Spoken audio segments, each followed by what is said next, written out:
Howdy, Ags. Welcome to Aggie Growth Hacks, the podcast sponsored by the McFerrin Center for Entrepreneurship at Texas A&M, where we help entrepreneurs improve their business, connect with other Aggie entrepreneurs, and support one another. I'm your host, Greg Martin, Fighting Texas Aggie class of 2001. And I'm your co-host, Chris Hunter, Fighting Texas Aggie class of 1998. Whoop! Well, we got a little story for you, Ags. Sasha Crabtrey, Fighting Texas Aggie class of 2001, founded Remote COO in 2006.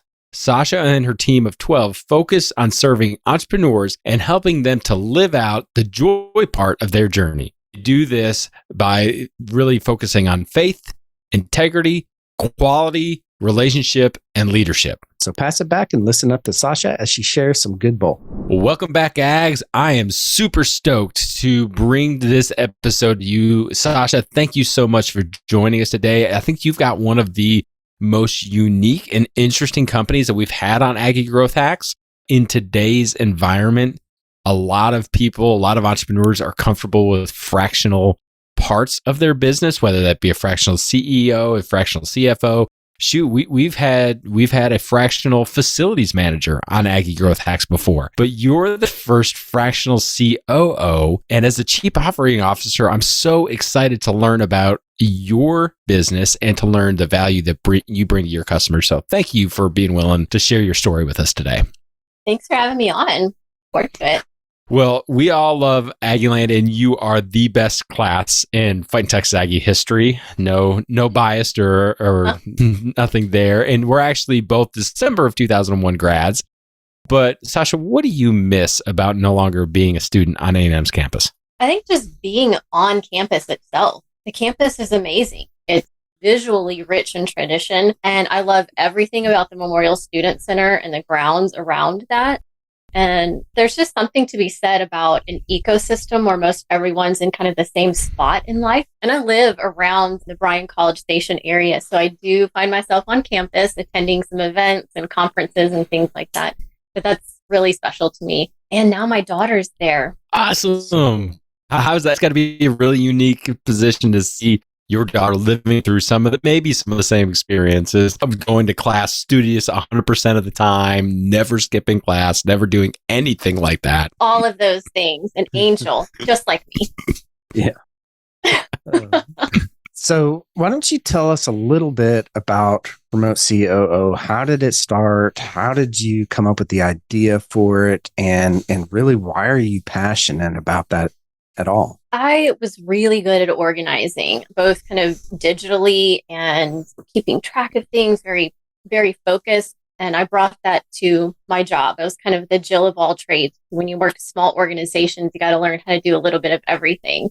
And so that's what I did. And a board member of the nonprofit that I work for said, I really need someone like you on my team. Help me, but I don't need you full time. I work out of my home, so I don't need you sitting outside in my living room doing things. I need some help of your capacity. And I thought, well, great.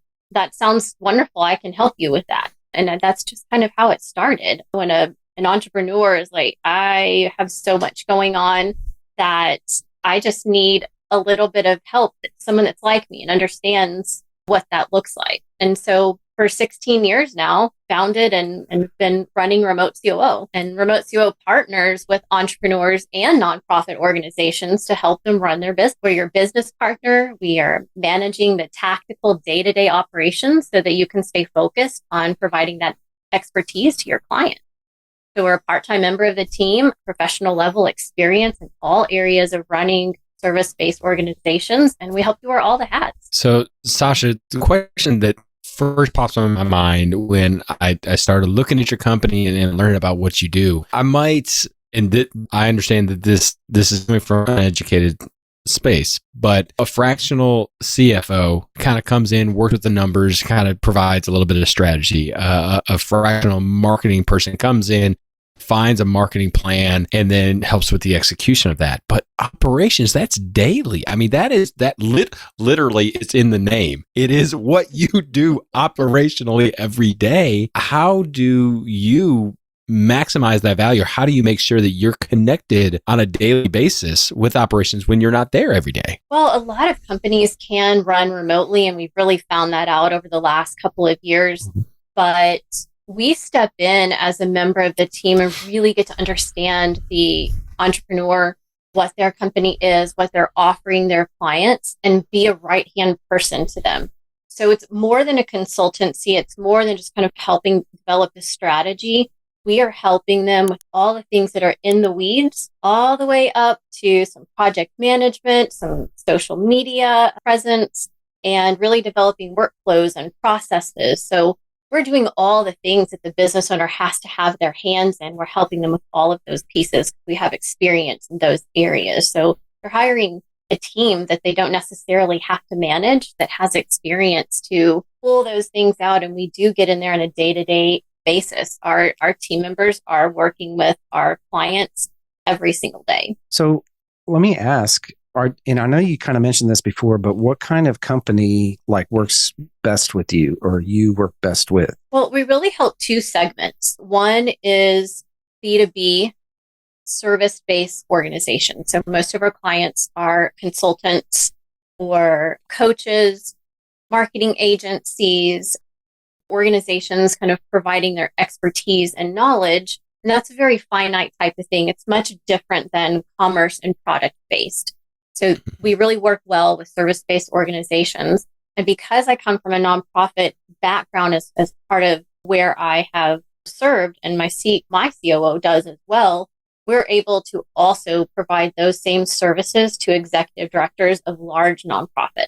So we become their right-hand person and the board of directors liaison within that organization. So is it really that you would fill, like, for lack of a better term, like an executive director position at that nonprofit? We are kind of the right-hand person to the executive director or to the CEO of that nonprofit. And most of the nonprofits are much larger than our businesses that we serve. They're typically going to have 20 to 75 plus employees, where they're looking to really kind of have that fractional person be an extension of them. And that's where we're better served as being there, not being kind of at the water cooler or tell the organization what's going on in the C-suite, things of that nature. We really are able to support the executive director by handling all the things that fall on their desk, which typically in nonprofits is a lot. Yeah. And an executive director's, they're fundraising, they're managing donors, they're managing who they serve, and kind of working through a lot of that. So programmatic you're pieces definitely and the board of directors. Yeah. Is there a specific level of these companies that you like to work with, or you work best with? I guess monetarily wise, but how many employees really are we talking about? For business owners and entrepreneurs or small businesses, typically they're either solopreneurs or they have probably under 10 employees, but the majority of our clients, 1 to 3 maybe. So Sasha, I think that what I'm also hearing you say is that you were a front runner of this thing that we call remote work. I mean, before COVID happening, you guys were pioneering being able to have meetings by Zoom and kind of work through that. So two questions. One, has the fact that we're all now comfortable with doing WebExes and Zooms or whatever, has that allowed you to attract more clients and serve them better? And then two, has that also allowed, because it's now accepted more broadly, have you been able to increase your geographic reach because you're not just tied to Aggie land? Yes, to all of the above. It's definitely made it a lot easier to be on Zoom calls. When we first had Zoom, some people are like, oh, I don't want the camera on.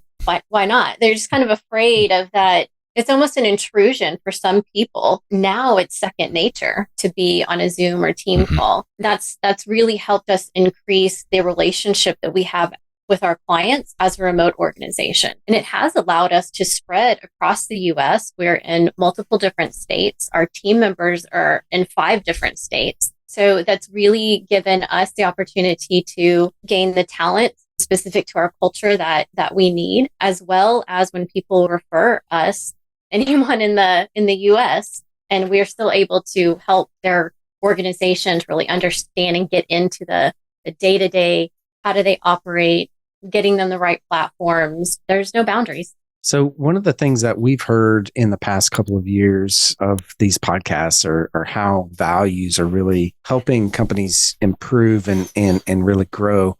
So let's dig in a little bit into your values. What are the values of your company and how did you select them and how has it impacted your growth? We have 5 core values. We start with faith, integrity, quality, relationship, and leadership. We started to develop those by really coming together as a group and an organization and defining those foundational expectations that we had as humans, right? Because we're coming together, we're bringing people from different backgrounds, but we knew we had a commonality and was really kind of getting down to like, what is that commonality? And what was really important to myself and my COO who's been with me for 10 years now and the people who we had around the table at the time was our faith. So we don't shy away from that. We have a strong belief in God and our team and our clients. And that always encourages us to do our best. And that has rooted us and our organization. That's prevalent on our website. Our values are. And so when we're hiring and we're looking for people to bring into our company and to serve our clients, I can't tell you how many times that comes up in the interview. So when someone wants to join your team, do you look for past operational experience where they've maybe been in a COO type role, or are you looking? I mean, you obviously are very big on faith, of course, but then relationship, leadership, pulling people up to the next level and supporting that. So how do you find your teammates? Well, one, we do structure our interviews around our core values and asking the right questions that will get us to understand what background they have in situations that might have these core values called to the table, if you will. So that's a really important part. It is an important part of our culture and how we've built the team. I first start out by talking to my network. Like having a referral, sales wise, or as someone joining your team is the best way to get a really good group around. So I look out for my network first and foremost. And then when you're developing your job description, you have to sell it like you do to your clients. You've got to talk about your company, but first you got to understand that before you can write it. Right? You really need to understand what you are offering, even if it's not specific tangible benefits. What is it? What environment do you have? What kind of managers do you have? What kind of leader are you? Who's your organization serving and why? And it's kind of a call to action to the employee that they would want to be here with us. And we've found that on a number of occasions. It's an important part of that recruiting process. So as you've acquired and as you've kind of brought on more companies, that more employees, and it's been able to serve more people, is there a specific point that you can look back and be like, hey, this is what really allowed Remote COO to accelerate their growth, to take it to the next level, to serve more clients? Absolutely. I found myself in the same situation that our entrepreneurs do. When I was drowning, it was just me.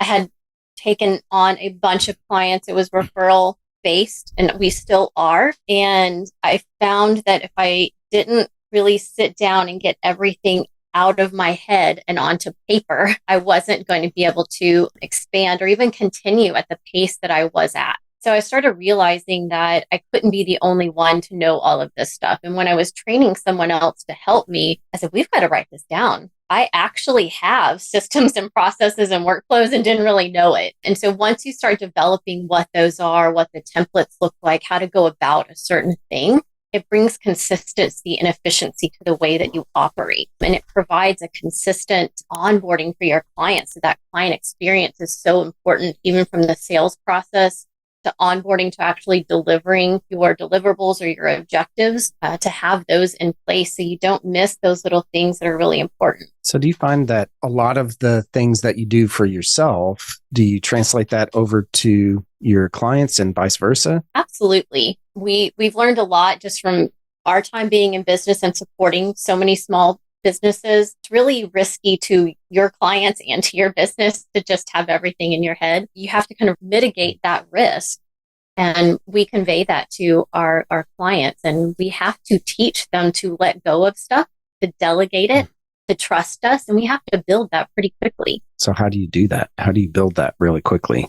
Like that trust? It's the consistency in our processes. It's being able to do face-to-face. It's talking about the personal stuff first, making sure that you understand who they are as a person, what kind of makes them tick, what's the best time of their day, what's most important to them. You have to understand all of those pieces. Like an entrepreneur, their business is their baby, and they get stuck in the weeds, and you've got to kind of help pull them out and let them know that you've got this stuff taken care of. So we have to quickly stay true to our word. It's that integrity piece, right? That we do what we say we're going to do and the time that they need it done in, and we consistently continue to do that so that they know once they hand something off, they're done with it. It's off their plate. And if we need help doing it, we'll get back to them on it. And it's building that trust. And that's how we've gained and retained our clients for many years. Sasha, I know that every company is a little bit unique, and what an entrepreneur needs from you and your team is unique. But is there something that you can consistently say, hey, I'm working with solopreneurs, and this is the number one thing that they need to get off their plate and me and my team to take over? Consistently, it is calendar and inbox. Interesting. So why is it? Is that just because they just don't manage it at all, or they don't think about it? It allows them to I think rule inboxes are worse than social media. It is information overload, and they don't want to miss something, and they're signing up for all of these types of newsletters and things like that. So we create rules, we manage their inbox for them, we get that stuff out of there that maybe you're not really paying attention to, unsubscribe, read later. We try to figure out what those pieces are, what's important to the client. It just becomes overwhelming. And what happens is you miss key emails, you miss responses from prospects, you miss a sale because you didn't get back to someone in time. So if you have a second set of eyes on that, really helping you pull out what you should be focused on. And it helps us see what we can help you do, because we can pull things out from there and say, hey, this person needs to go talk to their direct report, not directly to you. Let's kind of push that off someone. Let's pull this. I know how to do this piece. Let me do this for you and get a draft back to you. Crafting emails for them. The inbox is just overwhelming. And if we can keep that business owner focused on their expertise, then they're living out the joy part of their journey, because they're focusing on exactly what they started the business for, to do the part that they're really good at, that comes second nature to them. I love that. So what about the calendar? How do you help out on the calendar side of things? I completely see it on the inbox, but what about the calendar? Scheduling all of the appointments, making things easy with different processes and tools, and building in work time. Time blocking is very important. I know that we've heard that over so many years, but you really have to understand how much time you have in a day, and people just tend not to. They overbook themselves, don't give themselves breaks, don't do the harder things in the morning or the afternoon or whatever works best for them. And we talk through that with our clients, work with them on when is the best time? How much break do you need? Can you really go on back-to-back trips? You have a big presentation coming up. It's going to take a couple hours every week. Let's put that into your calendar so we make sure that we save time for that. That's the important part. Like, if it's not on your calendar, it's not important. Whether it's your kids' games, your meetings that you have, the time that you just need to sit and think and process, you've got to have that. You just do. And we tend not to be able to do that for ourselves. And when you have someone else with you on a weekly call holding you accountable to those things, you get through the process. Handhold you, if you will. Let's have a working session. Let's do this. Let's brainstorm. It really helps. Let's talk about your big, hairy, audacious goal, because this is one of the biggest things that I love. And obviously it's a big thing, right? But what's your moonshot? What is your big, hairy, audacious goal for Remote COO? I want Remote COO to serve 200 businesses in working smarter, not harder, to allow them the opportunity to reach those goals professionally and personally while enjoying the journey. Love it. That's the important part. So you mind us asking, what number of businesses are you at now? We are a little over 100. We're about at 120. Wow. That's cool. And how many people are on your team? Oh, Nice. That's a good Aggie number. very true. Love it. I didn't even think about that. We're heading into the lightning round, and the rules are simple for this one. And that is to answer each question within 1 minute. You ready, Sasha? I've got this. All right. what is your favorite hack? This can be personal or business, whatever. Anything goes because we are Aggie Growth Hacks. Measure what matters. Metrics have to mean something to you and your goals. Don't go comparison shopping for your goals. Love it. That is so important. And I love how it's flexible to every company and it can change with every company. Sasha, what's your favorite bit of advice and a 2001 bonus points if you can tell us how you've actually used it? Absolutely. It's real simple. Get a client. That's how you grow your business. Big facts right there. When I first started, I was so wrapped up in having everything outlined perfectly, printed, legalized, set up, made. It was very overwhelming. And my mentor told me, you need to go get a client, get your first client, and it'll all fall in place. And it did. So, Sasha, what is your superpower? Connecting with others. I have a strong sense of empathy. I ask a lot of questions to gain an understanding of all of the perspectives to really help others see that as well. I wear a lot of hats too. Wife, mom, run a company. I can help our clients do that as well. What about your business just gets you up out of bed excited to take on the day? Coffee. No. Seriously. I love coffee, but yes. Talking with small business owners, brainstorming, knowing that I can offer suggestions and hacks to them, what feels seemingly like overwhelming, and just getting that feedback from them that they've appreciated our guidance, that we've relieved their anxiety and helped them renew their commitment to enjoying life, that our team says they're so grateful to be part of this organization and that they feel appreciated. I want to achieve that every day. So, Sasha, we all know how powerful that the Aggie Network is. So how can the Aggie Network get in touch with you and support you moving forward? Definitely at remotecoo.com. We're on all the social media platforms, but I'm most active on LinkedIn. So I'd love it if they want to connect with me personally and give me a shout, and love to hear from other entrepreneurs and how their journey's been. And is there anything that we could really encourage you, help support? I mean, maybe I know that there's a bunch of ags out there that need you and your team, but is there anything really focusing? Yeah, that's right.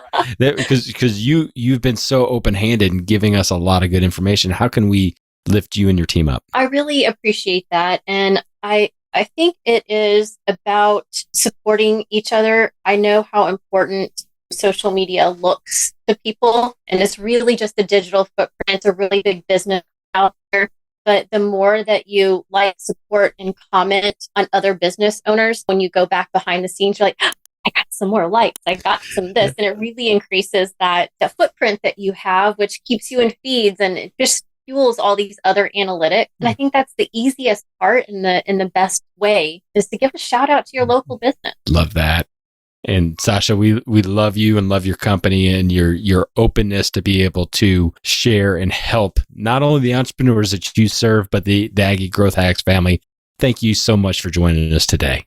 Thank you for having me. Great time. Well, how about that, Ags? I am so motivated by talking with Sasha. I can't believe how many value bombs that she dropped. I know that I wrote down a whole bunch of things here. What was your favorite ones, Greg? I loved how she was really open and honest about what it took for her company to grow, to take that next level. And she said that until she got all of her processes, procedures, standard operating SOPs, call it whatever you want, until she got that out of her head and onto paper, that it was really restricting what she could grow and what she could do. And I think that that's so strong of her to admit that. I mean, she's a COO, a chief operating officer. By definition, she focuses on and helps entrepreneurs with their operations. And anyone that has been in any type of organization that's been successful knows that the way you multiply that is by having all of that stuff written down, communicated, and very widely distributed. And the fact that someone who focuses on that realized, what, I need to do this myself. I need to drink my own champagne, so to speak, in order to be able to say, I have to write this stuff down, and that's what's going to help me grow. And then to see her grow, I mean, she's serving over 120 companies, cool. Impacting over 120 companies now. That is so awesome, so cool. Yes. So I was really, really proud of that and proud of her for sharing that. What about you? What was your takeaway? Well, 100% on what you said, but I got to go with time blocking, because that's my jam, right? That's what I like to do. That is what I do every single day, every single week, sometimes even multiple times in a day when I have to shift things around. It is so important to put the important things on your calendar and then tackle those things when they do come around. And I know that I say this on a lot of the episodes. It's just one of the things that always resonates with me because this was something that I do. I'm not perfect at it for sure, but we do make time just like this right here for our interviews for the podcast here. And we do block that out and we tackle those when they come. But I tell you what, if it's not on the calendar, it does not exist. So that needs to be forefront, I think, with any entrepreneur. Don't let your business run you. You run the business by putting things on your calendar and blocking and tackling that out. Well, I think she took that and she kind of up-leveled it a little bit more because she also said to make sure that when you've got your big task to either do that in the morning or the afternoon, depending on whatever you are. Because some people are better in the morning, some people are better in the afternoon. So let me ask you, if you've got a difficult task or you've got an important task, are you a morning person? Are you an afternoon person? Are you a night person? Me personally, I'm a morning person, right? So the second that I get the kids out the door and am drinking my coffee, I block out the most important tasks right away because and who was it that said that? I think it was Thomas Jefferson that said, if you've got to eat a frog, might as well do it Mark Twain. First thing in the morning. Yeah, Mark Twain. That's it. I don't know why Thomas Jefferson came out, but yeah, Mark Twain. Another old dude. If you've got to eat a frog, eat it first thing in the morning, right? So that way you get it out of the way. At least you've done the worst part of the day. Yes. But yeah, personally, that's the first thing in the morning for me. Yeah, I'm a morning person, I would say. Well, Ags, that's going to do it for this episode of Aggie Growth Hacks. We hope that you enjoyed listening to as much as we enjoyed having the conversation with Sasha. If you're not connected with her, make sure that you connect with her on all the socials. She says she's most active on LinkedIn. And that is a woman that has built a team around helping you, the entrepreneur, get the most out of to get to live the joy of your life. And so if you need help with your business, reach out to her, connect with her. I know that she'd love to be able to serve you, help you, or maybe just kind of talk through some things. We hope that you connect with Aggie Growth Hacks. If you're not connected with Chris and I personally on LinkedIn, Facebook, Instagram, please do that. And make sure you go to aggiegrowthhacks.com where you can not only listen to this episode, but hear all the previous episodes, listen to our great content, and make sure that if you haven't done so, give us a subscribe, hit a like on whatever podcast app you're listening to right now. We want to give a huge shout out to our sponsor, the McFerrin Center for Entrepreneurship at Texas A&M University. Since 1999, the McFerrin Center for Entrepreneurship has served as the hub of entrepreneurship for Texas A&M. If you're an Aggie entrepreneur or even a wantrepreneur, head on over to their website right now to find a program that's right for you. Just go to aggiegrowthhacks.com/McFerrin right now. Well, Ags, join us next time when we connect with another great Aggie entrepreneur and learn how they hack their growth. Until then, I'm Chris Hunter. And I'm Greg Martin. Thanks and gig 'em.